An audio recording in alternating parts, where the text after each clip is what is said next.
முதல் நான் சேதுவில் நடித்தேன். ஒரு அசிஸ்டன்ட் டைரக்டராக வந்தேன்.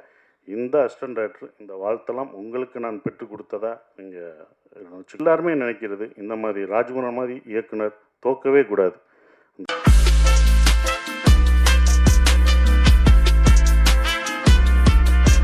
எல்லோருக்கும் வணக்கம். பத்திரிகையாளர்கள், எல்லாம் நண்பர்கள் எல்லாருக்கும் என் வணக்கத்தை தெரிவிச்சுக்கிறேன். ரொம்ப நன்றி.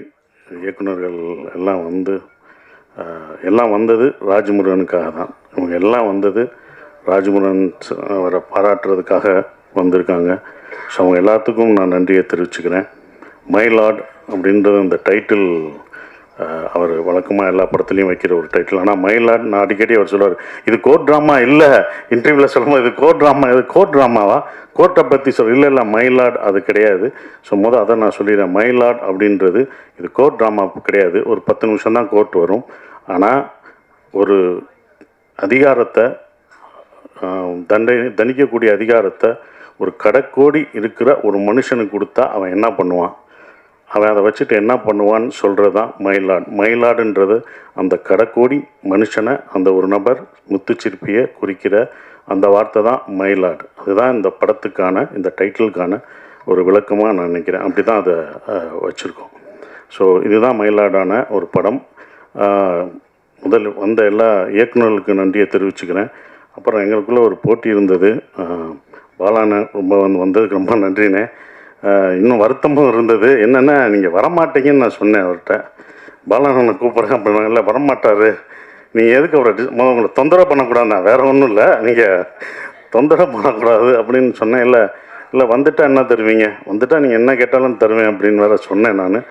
அப்புறம் வந்தவொடனே சந்தோஷப்படுறதா இல்லை வந்துட்டார் என்ன கேட்க போகிறாலும் தெரியாது அப்படின்ற ஒரு இதில் இருந்தேன். நீங்கள் வந்து பாராட்டினதுக்கு ரொம்ப நன்றினே. அந்த டான்ஸை பற்றி சொன்னீங்க, அது சத்தியமாக நான் கொரியோகிராஃப் பண்ணதில்லை. கொரியோகிராஃப் சொன்னது ஏன்னா அது அந்த கேரக்டர் அப்படி தான் ஆடணும் அப்படின்னு சொல்லிட்டாங்க.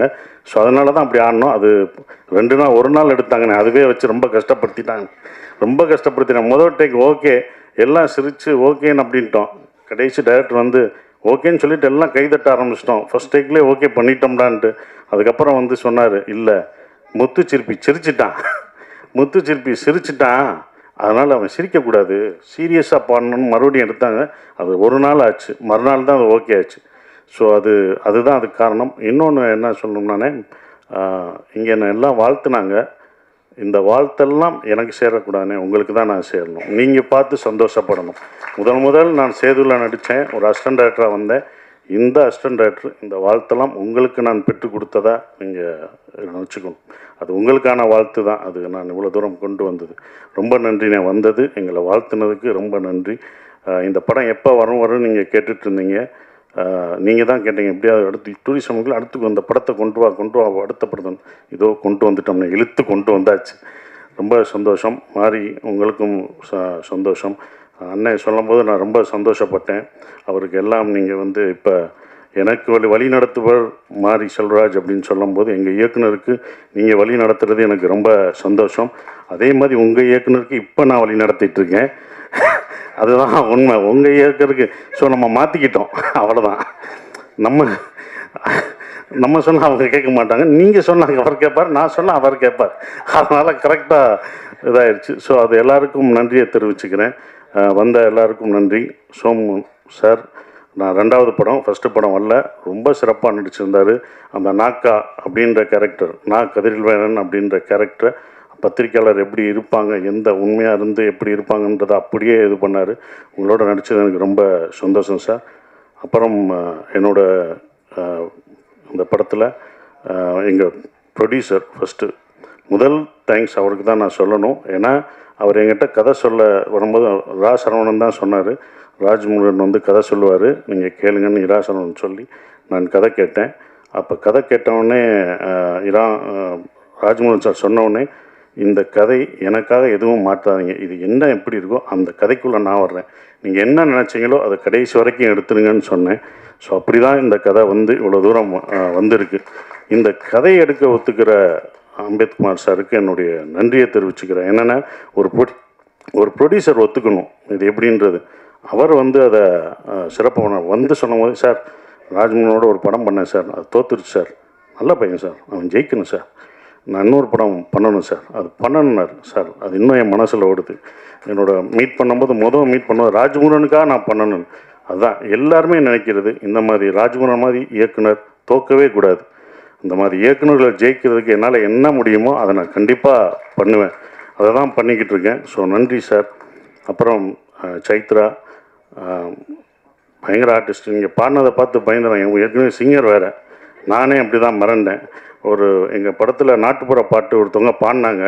பாடிட்டு இருக்கும் நான் பாடுறேன் நீ இருமா, நீ ஏன் பாடுற, லேட்டாக பாடு, நீ இரு, அவங்க தான் பாடுறாங்க, நல்லா பாட முடியல, நான் ஒரு பாட்டு பாடுறேன்னு. சரி பாடு அப்படின்னு. அது ஒரு பாட்டு அவங்க கன்னடத்தில் ஒரு நாட்டுப்புற பாட்டு பாடிச்சு. ஏதோ மீத்தேன்னு ஒன்று பாடிச்சு. மிரண்டோம். என்ன நல்லா பாடுது. அப்புறம் தான் சொல்லிச்சு ஒரு 3 படங்கள் கன்னடத்தில் சிங்கர் சகலகலா வள்ளி. நடிப்பு மட்டும் இல்லை, அவங்க டான்ஸு, பாட்டு, ஃபோட்டோகிராஃப் வேறு எல்லாமே பண்ணியிருக்காங்க. ஸோ உங்களோட நடித்தது எனக்கு ரொம்ப சந்தோஷம். நல்ல ஆர்டிஸ்ட். ஏன்னா டோபி பார்த்துட்டு நானும் ஒரு ரசிகன். அது நடித்தது ரொம்ப அதுவும் அந்த காதல் காட்சிகள் நல்லா நடிச்சிருக்கீங்க அப்படின்னு இப்போ லிங்குசாமி சார் சொன்னார். பிரமாதம் பண்ணுற எல்லாருமே சொல்கிறாங்கன்னா அதுக்கு காரணம் நீங்கள் தான். அது நல்லா வர்றதுக்கு நீங்களும் பண்ண ஒரு காரணம் தான். ரொம்ப நன்றி கெமி. நீங்களும் இந்த படத்தில் நடிச்சிருக்கீங்க. அந்த கேரக்டர் ரொம்ப நல்லா இருந்தது. ஸோ எல்லாருக்கும், இந்த பணியாற்றின எல்லாருக்கும் என் நன்றியை தெரிவிச்சுக்கிறேன். ஷான் ரோல்டன், யுகபாரதி சார், இவங்க 3 பேரும் டைரக்டரும் பண்ணும்போது 3 பேர் காம்பினேஷன் எப்போவுமே தப்பாது. நான் அவர்கிட்ட கேட்பேன், அவருக்கு மட்டும்தான் அந்த மாதிரி பாட்டு கேட்பீங்களா? இல்லை, அவர் தான் அப்படி கேட்குறாரு, அதனால் நான் போடுறேன்னு சொல்கிறாரு. ஷான், நம்ம நட்பு இன்னும் தொடர்ந்துக்கிட்டு தான் இருக்குது. நாங்கள் இன்னும் ஒவ்வொரு இதாக போய்கிட்டே இருக்கோம். போனது டூரிஸ்ட் ஃபேமிலிக்கு போனோம். அடுத்து இந்த இதில் எல்லா இன்டர்வியூவும் கலந்துக்கிட்டு இருக்கோம். ஸோ ரொம்ப சிறப்பாக இது பண்ணுறது. அப்புறம் எடிட்டர் அவருக்கு இது. அப்புறம் ரொம்ப சந்தோஷம் இருக்குது. அப்புறம் இன்னொன்று சொல்லணும்னா ராஜ்முருகன், கடைசியாக எங்கள் டைரக்டரு ராஜ்முருகன் சொல்லும்போது எல்லாருமே சார் அவர் சைக்கோ அப்படின்னு என்கிட்ட ஒருத்தர் சொன்னார். என்னடா சைக்கோன்ட்டாங்க சார், அவர் சைக்கோ ஆச்சு, அவரோட எப்படி சார் பண்ணுவீங்க அப்படின்னு நான் கதை கேட்க வரும்போது அப்படியே பார்க்கணும். கதை கேட்டு 2வது தடவை இன்னொரு தடவை கரெக்ஷன் பண்ணிட்டு ஒரு வருஷன் சொன்னார். சைக்கோவா அப்படின்னு. சரி, ஃபஸ்ட்டு டே போகும்போது நானும் அப்படி நினச்சி ரொம்ப ரசிச்சிருக்கிறீங்க. அவங்க ஒய்ஃபு அப்படி இல்லை, ஓகே, அவங்க வீட்டுக்காரம்மா சிரிக்கிறாங்க. என்னடா சைக்கோன்றாருன்னு முதல் நாள் ஷூட்டிங் எப்போ பார்த்தேன். என்னடா பண்ணுறாங்கன்னு பார்ப்போம், 2 நாள் பார்ப்போம் அப்படின்னு நினச்சி 2ஆவது நாள் பார்த்தேன். ரொம்ப நல்லா தான் இருந்தார். இவர் நடிக்கிறாரா? 3ஆவது நாளும் பார்த்தேன், நடிக்கிறாரா? அப்புறம் பிரச்சனைகள் வரும்போது என்கிட்ட டக் டக் கதவை தட்டும். என்னோடய ரூம் கதவை தட்டினா, சரி இன்றைக்கி ஏதோ ஒரு பிரச்சனை சார், ஒரு பிரச்சனை நடந்து போச்சு. என்னடா சைக்கோன்னாங்க, இவர் இந்த பிரச்சனையை ஹேண்டில் பண்ண மாட்டேங்கிறார், நம்ம தான் பண்ணணுமா, சரி பண்ணுவோம் அப்படின்னு சொல்லி. ஏன்னா ஒரு கட்டத்தில் படம் நிற்கிற மாதிரி இருந்தது. ஏன்னா ஒரு ஆர்டிஸ்ட் நடிக்க வேண்டியது, அந்த ஆர்டிஸ்ட் நடிக்காதனால அது ஒரு மிஸ் அண்டர்ஸ்டாண்டிங்னால அந்த நடிகர் நடிக்க முடியாமல் போனும்போது நாங்கள் பேக்கப் ஆகி கிளம்ப வேண்டியதாக இருந்தது. யாரை கூப்பிடலாம், என்னடா ஆபத்துக்கு யார் இருந்துன்னும்போது யாரை கூப்பிடலான்னு அப்புறம் தான் சொன்னேன்.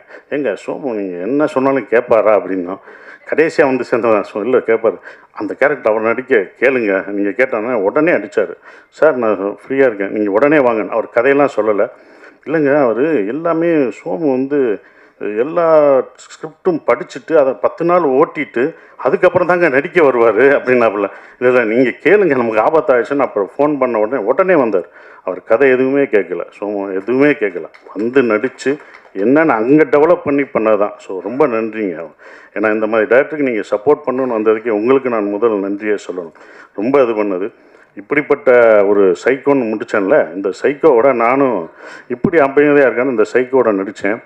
ஆனால் எங்கேயுமே இல்லை, எல்லாம் தப்புன்னு தெரிஞ்சது. அப்புறம் தான் படம் முடிஞ்சு நான் இந்த படத்தை பார்க்கும்போது தான் இந்த தமிழ் சினிமா மேலே அவர் எவ்வளோ சைக்கோவாக இருக்கார், இது தரமான படங்கள் கொடுக்குறதுல எவ்வளோ சைக்கோவாக இருக்கிறான்னு அதுக்கப்புறம் தான் தெரிஞ்சுக்கிட்டேன். உண்மையிலே சைக்கோ நீங்கள் இல்லை, உங்களை சுற்றி உள்ளவங்க தான் சைக்கோவாக இருக்காங்கன்றது அதுக்கப்புறம் எல்லாருக்கும் தெரிஞ்சது. அந்த சைக்கோவில் திருத்துறதுக்கு ஒரு பாடுபடுறாருன்னு தெரியுது. நிச்சயம் வெற்றி பெறுவீங்க. நாங்கள் அடுத்த இந்த படம் கதை சொல்லும் போதே நான் அடுத்து ஒரு படம் அவருக்கு நான் பண்ண போகிறேன். இன்னொரு படம், அடுத்த படம். ஏன்னா இந்த படம் பண்ணும்போதே ஒரு கதை சொன்னார், அந்த கதையை நான் ஓகே பண்ணிட்டேன். அப்புறம் சார் என்ன சார் அப்படி அந்த ப்ரொடியூசர் அதுக்கப்புறம் பேசுகிறேன்னு கொஞ்சம் வருத்தப்பட்டார். அடுத்த ப்ரொடியூசரை பற்றி நான் சொன்னேன், அந்த ப்ரொடியூசர் பண்ணுறாங்களோ இல்லையோ, இந்த படம் ஜெயிக்குதோ தோக்குதோ எனக்கு தெரியாது, ஆனால் உங்களுக்கு நான் படம் பண்ணிக்கிட்டே தான் இருப்பேன். வெற்றி தோல்விலாம் கிடையாது. என்றைக்கும் ஒரு படம் தோக்கலாம் ஜெயிக்கலாம், ஆனால் ஒரு இயக்குனர் தோக்கவே கூடாது. அவனுக்கு என்றைக்கும் வெற்றியாக தான் இருக்கணும். இயக்குனருக்கு வாழ்க்கையில் தோல்வியே கூடாது. அவன் படம் தான் தோக்கும் ஜெயிக்கும் அப்படின்னு சொல்லி வந்த எல்லாருக்கும் என் நன்றியை தெரிவிச்சுக்கிறேன். நன்றி.